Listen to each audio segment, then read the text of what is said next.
Awesome. Welcome, everybody. Today on Talking Shit with Heather, my special guest is Kendra Toothill, and she is in Costa Rica today. Super jealous being in Colorado as I'm watching it snow and the temperature is like 20 degrees outside. And I am not a fan of the snow and the cold weather, so I would love, love, love to come and visit you. But we will jump in with her here in just a second. Her title of her talk is Using Scars to Unlock Your Unique Well-Being Transformation. Like, how awesome is that? I love getting these really outside of the box thinkers on this show because it takes a village, right? Like if there was one modality that had it all figured out, we would be cajillionaires and there would be no need for the rest of us, but that's not the case, right? So that's part of the reason why I'm doing what I'm doing with these podcasts. And the talking shit part is twofold. It's tongue in cheek, right? Because I am a practitioner and I will have other practitioners on here. And at some point we will be talking about shit and parasites and bacteria and gut health and all that fun stuff. But then the other part of it is the shit story. What brought us to that point of needing to look deeper into our own healing story. And I found from my own personal experience that things only get better when we bring them into the light to heal and not when we keep them buried, in shit. So we'll be talking some shit here soon. I'm Heather Gray with Discovering Health. I'm a functional wellness practitioner and I work with on-the-go busy women who need to have their brain fog destroyed. They need they want to get out of chronic pain and get over their moodiness and reactivity, right? I give them, through functional lab work, I give them a very tailored program, right, to what their specific needs are instead of just throwing stuff at a wall and seeing what sticks. It's a very individualized program. I love that, when we work together with other people, whether it be any kind of therapy or physical therapy or anything, if you're going to go out and eat crappy food and inflame your brain, inflame your gut, right? If you're going to go out and stay up too late at night, if you're going to go out, whatever these non-foundational of health are, right? If you're not going to put that into practice, like no other foundation is going to work for you, right? So that's why I love that we all need to kind of work together in synchronicity, because that's where the real magic of healing happens. So we're going to get in with Kendra here and have her tell us her shit story. What's your shit story, Kendra? Thank you so much for having me. I love just hearing again who you serve and what you do, because it aligns so much with what I do and how I want to help women in the world. So I just love hearing that.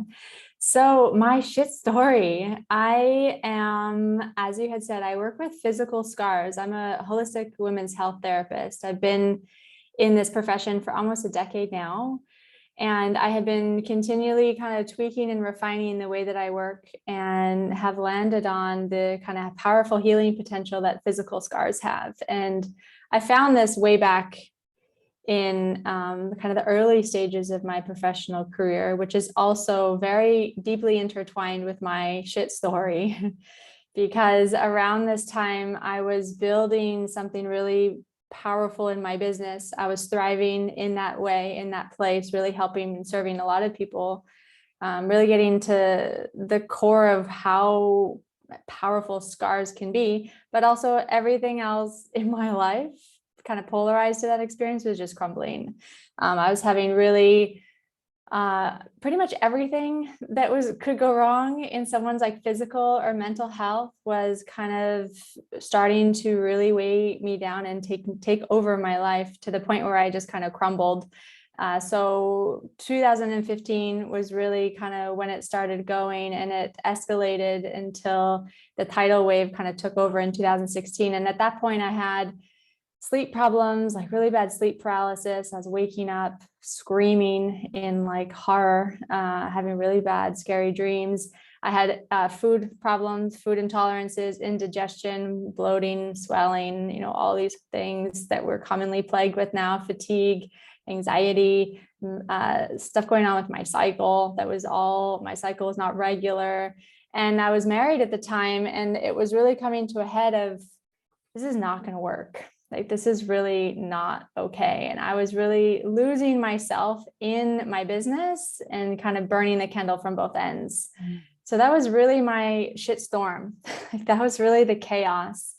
And it was a really painful time in my life where I felt like I didn't quite have the skill set to help myself, which was really what began my own transformation journey. And then using some of that personal experience and growth process to recognize that what people really need is something that's very holistic and integrated. We can't just, like you said, toss things at a wall and hope it's going to stick.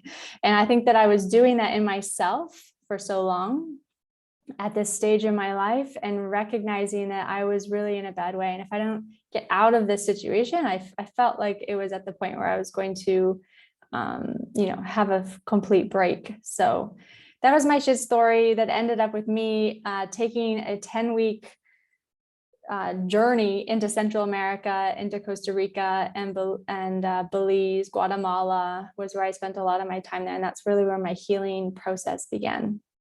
Awesome. Are you from Canada? I am. Okay. I caught a couple long O's in there. I was like, wait. Yeah, I busted. In Colorado, and I know you're in Costa Rica. Okay. Canada. What, born and raised in Canada? Yeah, so I'm from Winnipeg, which is above North Dakota. I've lived there since I was 18, and then I went to school in Montreal. I lived in Montreal for 6 years. Oh, gotcha. I love the way you Canadians talk. Thanks. Thank you. That's awesome. Well, shitstorm. That was great. I love that. You have to let me borrow that. That's what's your shitstorm. What a story. So yeah, digging a little deeper on, okay, this is where you learned, in the jungle, and what was it that you learned, and still kind of going a little deeper on how it is that you work with people and what you found and all that fun stuff. Yeah, so at this period of my life, I was very clinically Western model kind of based, meaning I went to university and studied something called athletic therapy, which is kind of similar to physio or physical therapy. We have a lot of the same foundation. So I was really wrapped up in that world of kind of finding a problem and trying to put a solution there, but maybe not seeing the full picture, or thinking that the best modality or method was going to be the thing that healed people. And through my own horrible experience of just kind of getting ping-ponged around in that myself, trying all sorts of different things, trying to exercise my way out of it, trying to change my diet, trying all of these different detoxes, I think things that people commonly do now, and just nothing hitting the nail on the head. So in my own desperation and despair, started to recognize that there has to be something more. Like, there needs to be something more thoroughly accessible to us, that we can really investigate our lives in a deep and meaningful way. So this began my own transformation of kind of digging into more of a Eastern philosophy practice, kind of traditional yoga meditation style of work, where that culture and those traditions are really infused with recognizing that the person is a whole person. And so this piece it makes sense. Like, we all kind of get that, but we're so conditioned in the more like Western model of thinking like, I have a respiratory problem or a breathing problem, so I got to fix my respiratory system. But that's just not, that's just not how it works. We're totally, as you know, and I'm sure your community knows, like, everything is just integrated. So I started to just walk this walk of being totally uncomfortable out of my academic science geek, comfort zone, going into yoga teacher training when I was so freaked out by a lot of it. I was not really into energy practices or really understanding what it was, but I was deeply curious. And so this began just, the letting go and the shedding of all of that control of trying to figure out exactly why things are happening, and all of these pieces that you can get really stuck on in the Western model, and just letting go and opening up and letting things naturally arise. So there's a lot of crying, there's a lot of journaling, there's a lot of just staring out into the lake or into the ocean. But it was really just coming home to myself for the first time, and what that even meant, or what did that even look like. That's awesome. I remember after my divorce, I became a passion and intimacy coach because, you know, I always like to learn, right? Whatever it is that's plaguing me at the time. And at the time, you know, my relationships were crumbling. And so that's what I wanted to learn more about. And I remember digging in deeper into like trauma and relationship stuff. And I felt like it opened a floodgate for like 3 years where that's all I did was cry.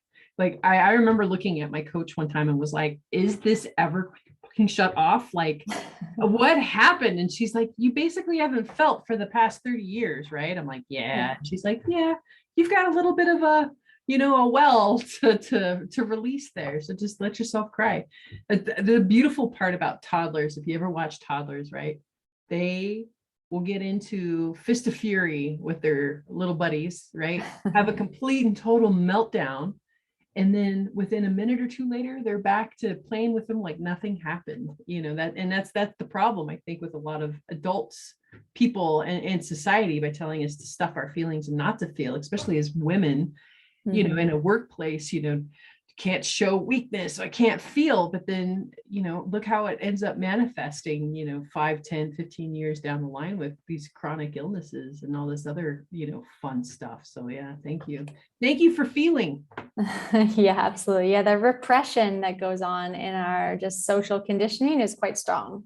Yeah. I had a very similar experience and still have like waves of that kind of emotional upheaval that comes along with life. But I had a very similar experience to what you're describing, just years or months and months and months of just letting it all come out and giving yourself permission to feel. And if it was tears or if it was, you know, anger or whatever it was, just actually feeling those sensations and those emotions come out was a kind of a life-changing step for me. Yeah, I forget you talk about anger. I forget that there's actually a lot of people who suppress and don't feel anger. Anger is one that comes very naturally to me because that was like the only emotion I was allowed to express. You know, so anger usually is always that blanket that's covering up my soft, squishy spot, you know. So really when I'm angry, it's because I'm hurt, right? Like deeply, devastatingly like hurt. But I'm not going to show you that I'm hurt. I'm going to show you I'm pissed. That's it. Yeah. So anger, I have no problem with anger, but I forget that there's people who actually don't feel anger either. So, but yeah, feeling in general is just the key, man, where it's at. So then learning what you learn, let's dig a little deeper. So how is it that keep going in your story here? Yeah, sure. So around this kind of period, it was really, there's a lot of, you know, elements at play here. And I had pretty early on started taking continuing education in the nervous system. I was very interested, very oriented around seeking for the answer why. Like, why is this happening? I didn't know what was driving, like what I was really looking for, but I was very curious about the source of things, like what's going on here. So the nervous system, in my mind, was a great place to start, kind of command center. And there was a really kind of small piece in a couple of these courses around the importance of physical scars. And I started to work with this technique and this method, and then started to realize, like, holy moly, there is a lot of stuff inside this piece of work. It's not just a small sliver. The physical scars are holding so much of our emotion, because we're talking about emotions right now. They hold an incredible depth of emotion and really hold that in with the physicality of the scar. And then obviously, so it also creates a lot of physical challenges, not just local to where the scar is, but because we are full, whole human beings, it can affect our entire system. And as I was exploring this more and more deeply, my life was falling apart. But this was kind of the one hope or motivator that was keeping me going, was a lot of my clients. I think this was a blessing and a curse. You know, you can get very involved with the health of others and then lose yourself along the way. I think that's a kind of an amateur mistake that many healthcare practitioners make at some point. And so once I kind of got all of that sorted in my life, I felt like I had 2 feet to stand on. I was actually living in Colorado and really starting to refine the method that I was using, recognizing that the scar is holding the emotion of the event, whether it's an accident or a surgery, but it was actually holding a lot more than that, because any unresolved trauma that's getting stuck inside that scar, and maybe I'll share an example in a moment just to make it really obvious and clear, but that held emotion will remain held and under compression, under tension, not being let out. And so it can distort and challenge the way that this person is living their life all the way through, whether the scar is, a few months or years old or decades old. I've worked with women in their 80s and 90s, and it doesn't really matter how old the scar is. You can work it fully and completely to resolve all of the physical health challenges that it's related to, and liberating all of that held pressure, tension of that emotion just being knotted up inside of you. All of that can be worked on and worked through, which was really amazing to watch and witness these women making incredible leaps in their health journey. Have you noticed, is there a difference between medical scars and then just scars, or are scars just scars? Yeah, it depends on what's happening. So I'll give a really easy example that's all, really understandable, especially if your community is a lot of women. Let's take, for example, you were wanting to have a vaginal birth and you had that planned. That was your whole birthing plan that you had. And then something happened and is no longer going to happen. You had to have an emergency C-section. That will weigh very heavily on the woman, not just because of the event, which is full of fear and uncertainty and panic and all of the stuff. And, maybe feeling like there's dynamics amongst the people in the room that are creating resentment or anger. Maybe your spouse is not listening to you in a certain way, or the medical staff. And when we're afraid, when we're in that primal place, we have a hard time dealing with any other situation that's coming our way. It's like we have a fear veil on top of us. And so we're interpreting people's, the way that they're acting or speaking as maybe too intense, or creating or amplifying the problem, or whatever is happening. This is a very common thing that women say. They feel like their spouse didn't stick up for them, or the medical staff didn't listen. All of these sorts of things are very common. So then the woman has that whole kind of emotional charge inside the scar as it's healing. But then there's the secondaries that roll out because of the scar. It's very common for women who have lower abdominal surgeries, like a C-section, to just no longer look at themselves in the mirror anymore. And it's a small thing, like maybe they just avert their eyes, but what's actually going on very, internally is very deep and very profound. Their inner trust, their inner confidence is broken or fragmented, and that completely distorts the way that the woman is moving through her life. Maybe she's saying no to certain things, or dressing in a certain way, and so on and so forth. So it ends up becoming a massive deal. So that's a common example that I give out. And then there's the less common example. This is a story that I, in my early career, noticed and then watched it play out again and again and again. So maybe women who are listening to this can also hear themselves in this story. If you have a appendix scar and you're over the age of 40-ish, you're 40, 50, 60, older, and that scar, the appendix event, the surgery itself was when you were younger, and you were left in the hospital alone, because back in the day, the parents were not allowed to stay overnight and tend and make sure your child was safe. So if you're a little girl or a little boy of, 8, 12, whatever it is, and you're left alone in the hospital, there's a lot of fear there. And I noticed that all of these women were having this continual sense of abandonment, kind of emotionality around their life, like always feeling like they're being abandoned, or really holding this charge. And we can trace it all the way back to this event of the appendix surgery when they were 9 years old.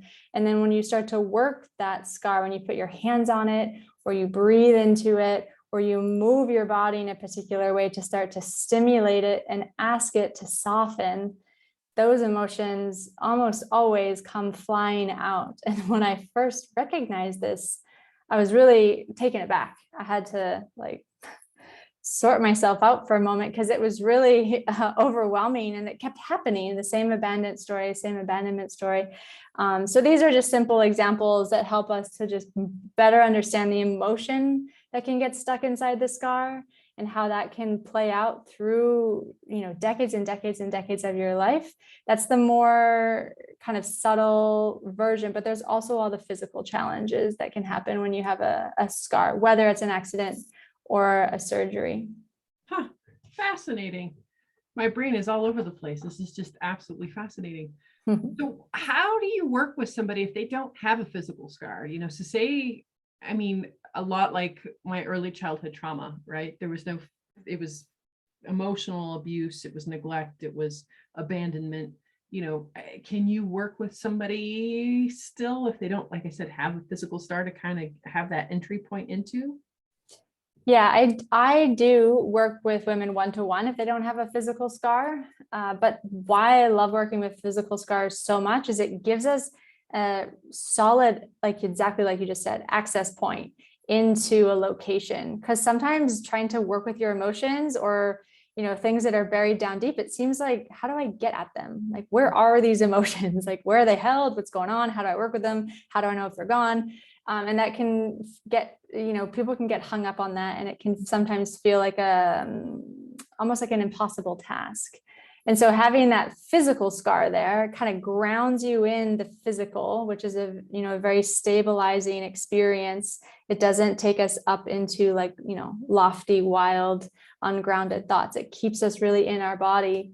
And this is a beautiful way. It's the only way that I have found that you can access this type of energy in such a direct way. Even if you have done tons of work on neglect or abuse or anything of these nature that you were just describing, but you haven't yet worked on a physical scar, that scar will still be holding those emotional, energetic signatures, those qualities inside the tissues that needs to be worked. So there is a way that I can work with women who do not have an actual physical scar on their body.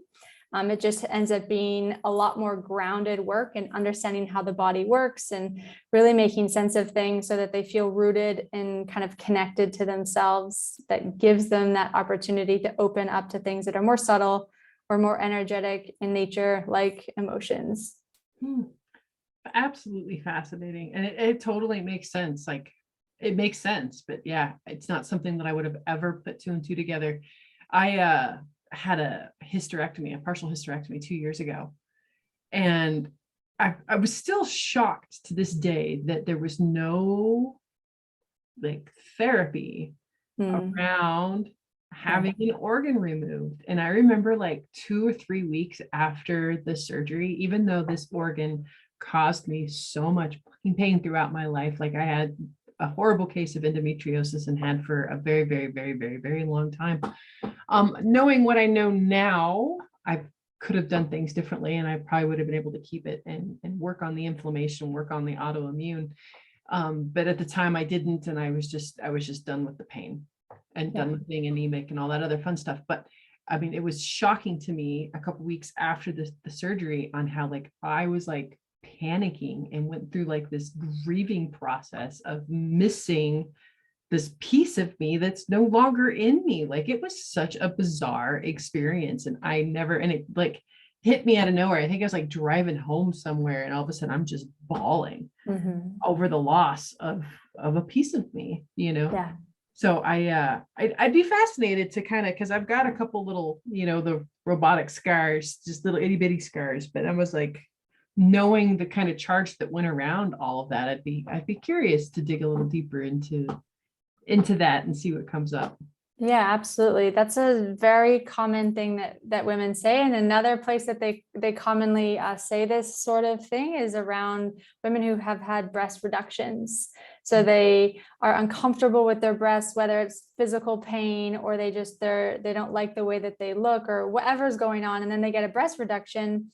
And then they feel even worse. They feel like they lost a part of themselves. It's another common thing. I actually have a client of mine, and she talks about this really openly, how she went through a major grieving process and really struggled with herself after that surgery. So there's all this emotion caught up into it. And then if we can just, for a moment, because you're talking about your abdominal scar, anywhere that there's a physical scar, the tissue, the muscle specifically underneath it, will not be working to 100%. I say it's not firing all cylinders because there's scar tissue there and because you had to cut through all the layers. So that creates a challenge for the physical body. And it's not just in the musculoskeletal system. It's not just in the muscle, bone, fascia, ligament, tendon. It's also in the organs themselves, because if you have scar tissue that's right in front of some really vital organs, anytime you have a scar from the top of your head to your pelvic floor, and that's where all the goods are, if you have a scar there, it challenges the actual efficiency and like ease of function of the organ. And as you know, if one organ is not working very well, if it's being hindered for some reason, or it's, there's some sort of stagnation or bacteria, all the stuff that is totally in your element, then everything else in that whole system is off. And when your digestive system is off, like, you're not really in a good place. You don't feel like yourself. So then everything is off. So there's so much physical goodness in working with your scars as well, because if you have an abdominal scar, you're way more prone to like low back pain, for example, or stuff going on in your SI joints, joint things in your back, chronic like spasm kind of thing. You're having digestive issues of all sorts, all the ones that you're familiar with, and I'm sure your community is familiar with too. Bladder and bowel problems, like all of this is going on because of the scar tissue that is really creating this stagnation and this stuckness, and it's inhibiting everything that's there from functioning naturally like it would like to, or naturally like it should. Absolutely fascinating. So how long have you been in practice? Almost 10 years. Since, oh, wow. 9 years, I guess, since 2013. Yeah, congratulations. Yeah, I graduated FDN in 2013, but I did not stay in practice that long, sadly. But give me like one of your favorite, like most monumental, I'll never forget this person and this story, and they came in with this, and this is what we found. Like, do you have a cool story to share? Oh boy, I got a lot. I can think of one that comes to the top of my mind because she is so inspiring. She was in a car accident in the 70s, and she was quadriplegic for a period of time, and then eventually ended up getting all of her limbs to function, but she had some limitation on the right side. Like, she was using a cane for her right side, particularly her leg. And her kind of walking gait with her right arm was not quite, it never kind of came back. But anyways, this woman she's contacted me when she was, I think, 70, 71, 72. Like, at that alone, when you're that age and you're like, I can do better. Like, I want to be better. I know that I can, and I have that potential in me. Like, that is one of the main reasons why I just find her to be so inspiring. One of the oldest women I worked on was 101. And I was just like, whatever you want me to do, I will do it. Like, if you have the mentality that you can improve, like, I am like at your service. I thought it was just so amazing. And so this woman was having trouble just doing life. Like, she was having trouble going to the bathroom, cooking, everything was kind of crumpling in on her. She was losing more mobility. And it was, she was spending more and more time in her chair. And we know that as people age, that can be detrimental. We want to get them moving and get, for all the health benefits of movement. So it was an incredible process. At one point, I met her when she was using a walker, like a full walker, hands on both sides. And actually, she now does laps up and down in her apartment in the hallway there. She does it with trekking poles. Wow. And she's like completely this different woman, like super mobile. One of her problems was having to use all of these different supplements and medications to have a regular bowel movement. Like, she had to do like a very prolonged kind of series of things to have a bowel movement, maybe every 1 or 3 to 4 days. She was having one bowel movement. So this is not good. And just these life things, not being able to cook food for herself. And through working through her scars, actually, I found an incredible amount of scars from a surgery that she had on her left leg that she completely forgot about when she was 16. This scarring was incredible. She had 11 scars that were large. It was from a vein surgery that she had. And when we went through those scars and worked them fully, she was having regular morning bowel movements, able to make herself food. And, as a 73-year-old woman, was walking around in her house with trekking poles with no fear. Like we were doing exercises down on the ground. She was learning to get, from the ground up into her reclining chair. So she was no longer afraid of falling. Just the kind of empowering momentum that this woman took on in her life was so inspiring. I just can't say enough about this woman. To this day, she's one of my favorite clients because she never gave into her story of, getting into an accident. And she could have, totally just regressed into feeling badly about herself and letting all of these things take her over. But she just didn't let it happen. And she led this beautiful, incredible life. I'm sure she's still walking around with her trekking poles now. I spoke to her maybe 6 or so months ago. And she's an inspiring one for sure. Incredible. What, oh man, lost that train of thought. Squirrel. It happens sometimes.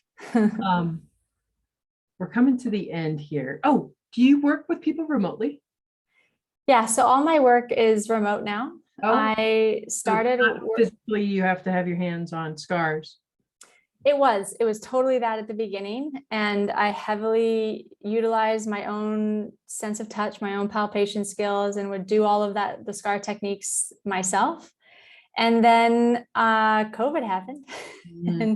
And there, part of me was afraid that, can this work? I gotta start teaching women how to do these techniques. Is it going to be too advanced, or how is this going to play out? And it has been actually probably one of the best things to happen to my clients, because now they're completely in the driver's seat. They're doing the stuff on their own body, and they get to feel the change happening underneath their fingertips. Shut up. That's awesome. Yeah, so it really worked so well. And it amazes me even more. So I get women to sometimes take before and after pictures depending on the scar. And I really guide the women and send them videos and show them how. And it's incredible what women are doing. Some amazing testimonials are coming out. I just did a free event, and I had 4 of my clients on. And some of these women are doing amazing things. It's just so inspiring and motivating. That's incredible. So how do people find you? Where can they find you? Yeah, so I have a website, and it is theradiantlyalivewoman.com. And the Radiantly Alive Woman is also my Facebook community. And so that's just a free community where I spend time in, that you can always pop in and check out some of the free content in there. Basically, if you remember the Radiantly Alive Woman, you're going to find me some way, because that's also my Instagram. Radiantly Alive Woman. I love it. And then do you have any kind of a discount or a freebie that you're giving listeners to today that want to, dive a little deeper in with you? Yeah, so for all of your listeners and your community, everyone who's listening to this episode, I'm very happy to offer 15% discount off of my programs. I have a few programs that are at a couple different price points, so you can choose the one that suits you. And I'm always available, because scars are kind of an interesting topic. And you're like, is the scar, challenging my body? Or, you want to talk about your scar, talk about yourself. I always offer free consults that you can find, just a little application that you can fill out on my website, and we can just book a 30-minute call. And then I have it's a 3-part practice to help women just get right into working with their scars. This is the potentially most transformational part that you can go through, because it's like you're meeting yourself again. I say this is like the first date because wherever there's a scar, there's disconnect, and there's a story that has challenged us in some way, or it's the site of physical pain, and so on and so forth. So when you start to meet your scar again and you make physical contact with it, you touch it in a meaningful way, not like you're lathering on lotion or you're putting clothes on, like you really intentionally touch your body. It's like you're going on a first date with a place in your body that you may have, consciously or unconsciously just disconnected or dissociated from, kind of forgotten about, or been afraid to go near or get into the healing process around that. So this 3-part practice is, we can do it just right now. It's really simple. Yes, please. I was going to ask if you could show us a little something. Yeah, so you can find a scar on your body. You can go for a large scar that you have, a small scar, one that as you're listening to this, you're just, honing in on a scar that feels relevant to you. And you are going to make contact with that. And the most important thing is you want to touch the scar with as many fingers as you can and the pads of your fingertips. It's very important that when you touch your body, you do it in a respectful way, not in a pokey proddy way, as I say. We don't like it when people poke and prod on our bodies. I'm not giving myself a physical exam. Yeah, be sweet, be tender. This is first date, so have that kind of feeling. So you're going to touch your scar, and then you're going to start to think about 2 different things. You're going to start to feel into the physical quality, and then the emotion, and then the energy. So the physical qualities, as you touch that scar, I want you to feel for, and this is, getting a baseline. This is understanding the transformation potential that is there. So you're going to start to pick up on places of temperature difference, like hot, cold. You can even check it out. Is there red places? Is it white in some areas? Usually the scar is totally white, but some people, has some redness in there. So you want to check it out and feel, is it ropey? Where is it puckered? Where is it kind of sticking out? How does it actually feel? And you're doing this with a very curious, open mind, being respectful of your story, being respectful of who you are as a woman, and starting to just open to the potential that this could unlock something really meaningful for you. So you want to write this down, like all the little notes, places where it's numb, and so on and so forth, really meeting yourself there for the first time. And then you want to also recognize the emotional quality there. So I have a 3-part little roadmap. I help women understand that there's emotional stuff, like emotional signatures, emotional qualities in before the event.